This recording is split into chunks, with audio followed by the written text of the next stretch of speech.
The graph shows us the fuel consumption in litres per 100 kilometres, depending on the load carried.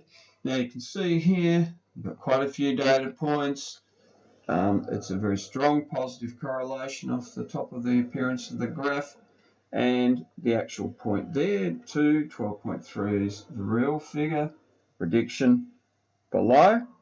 The equation F is equal to 1.6 W point plus 8.4. Now when we show the residual, this is a departure of the given points from the modelled linear equation. So in other words, when we're looking at a 2-tonne truck, it's only 0.7 above the prediction for the line. Now the features we look for a residuals graph for when it's well modelled are the following.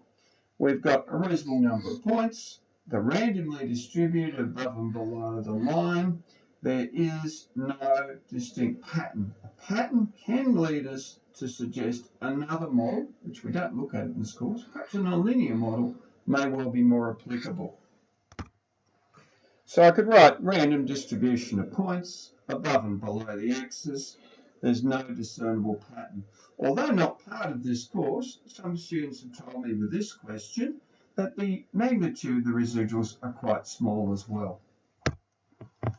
Now looking at the highlighted point of A2, 12.3, that tells us that a truck with 2 tonnes of load consumes or uses 12.3 litres per 100 kilometre. Now that's slightly above the zero residual line or the modelled equation line. Now if we plug that into the equation, we'll actually end up with a prediction of 11.6 litres per 100 kilometres.